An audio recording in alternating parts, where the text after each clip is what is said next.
Hi there, guys and gals. I'm Leo. I'm 20 years old, and I got accused of being a stalker.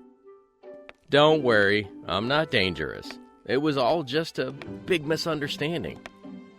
Probably doesn't make sense yet, but before I tell you how I got into this mess, go ahead and like and subscribe for more hidden wisdom stories. I never really had a girlfriend before Vivian. I went stag to my prom because all my friends said that's what they were going to do. But it turned out that everybody else got a date at the last minute, and I was the only one there kicking it solo. My best friend still gives me a hard time about it to this day. Truth is, I'm a bit of a hopeless romantic, and I either go all the way or not at all. At least when it came to the women that I pined over. That brings me to Vivian. I'd say I'd met her in my astronomy class, but I didn't actually meet her. I sat 4 rows behind her in the lecture hall. And when we were in the planetarium, I sat 2 rows ahead of her and 6 seats to the right of her. One time, Vivian sneezed, and I almost offered her a napkin. But before I could say anything, some smooth talker stepped in with a hand sanitizer. I hate that I always hesitate. It's because I used to have this tic when I was a kid. It sounds silly, but whenever I got nervous, I would cluck like a chicken. My mom thought I was being unruly, but I couldn't control it for a long time.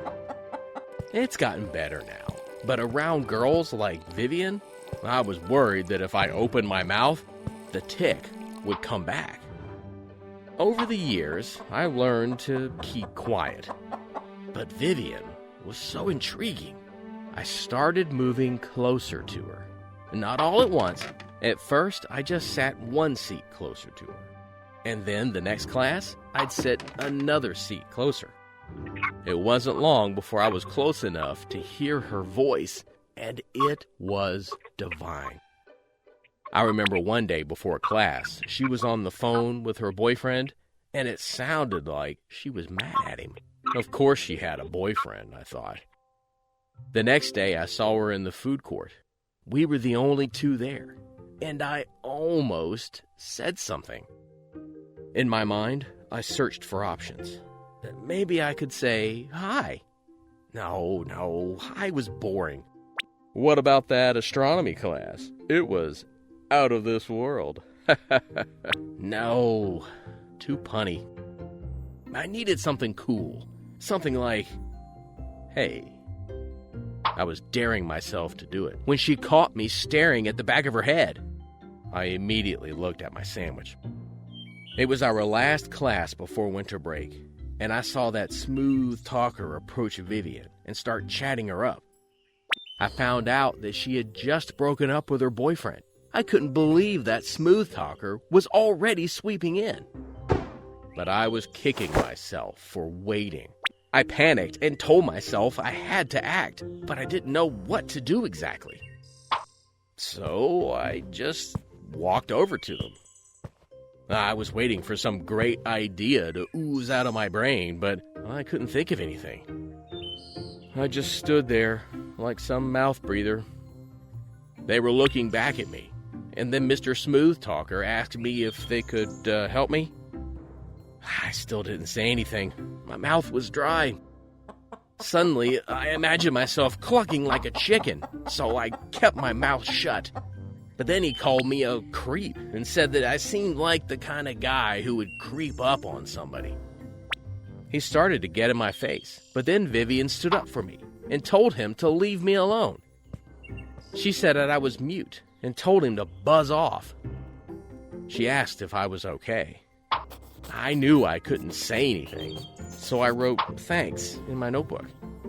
I couldn't believe my luck, because after that, Vivian started sitting next to me in class, and at the planetarium too. And then we'd start going out for coffee. Boy, that girl could sure talk. She was always gabbing. It wasn't long before I learned everything about her. I knew her favorite songs and movies. I learned that she wanted to be a marine biologist. She loved travel and wanted to go to all 7 continents before she was 40.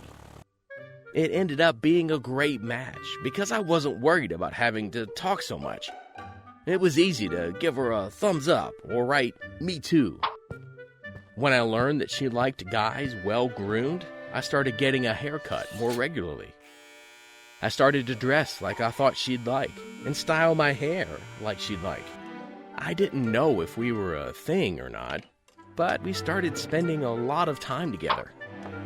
Sometimes I'd have to bite my tongue to remind myself not to talk at all.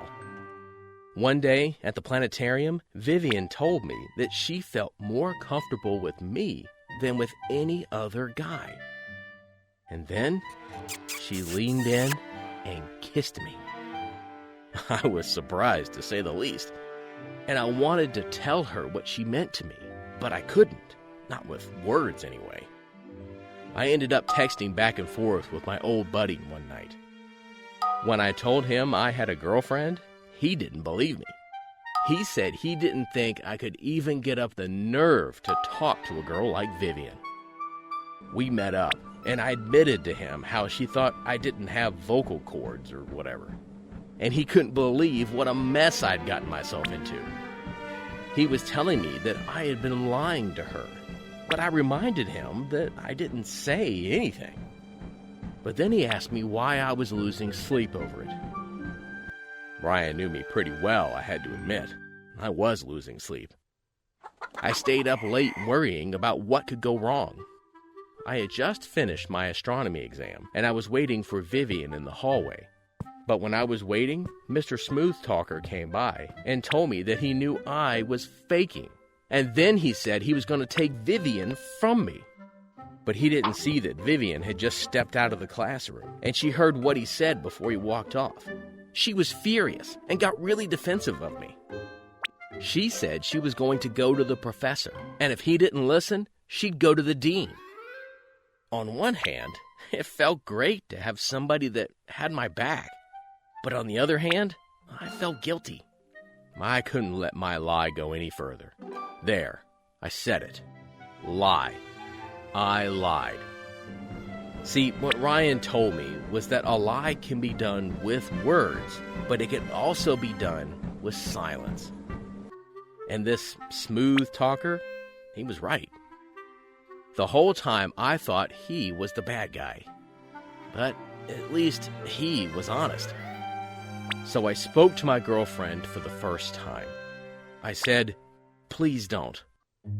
Vivian did a double take when she heard my voice. And then she listened to me blather on and on.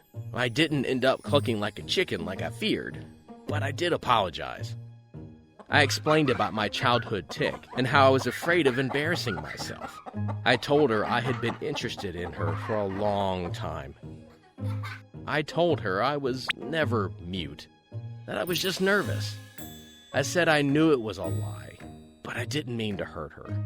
I thought she was going to be mad, but she actually understood.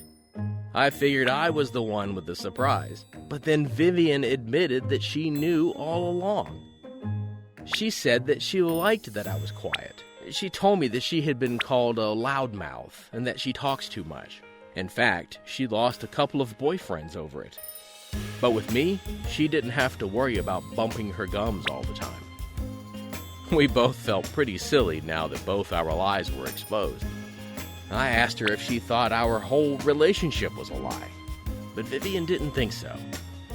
She said she thought we both knew better now, and we agreed to start over and promised never to lie to each other again.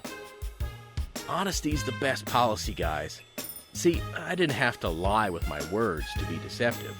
And the truth is, I felt a little guilty the whole time. I knew I couldn't keep up the act forever, so I was just hurting myself. It wasn't until I was honest that I had a real shot with the girl of my dreams. Have you ever fallen backwards into a lie? Tell us about it in the comments, and don't forget to like and subscribe for more hidden wisdom stories. Remember, when you share our stories, you're sharing wisdom.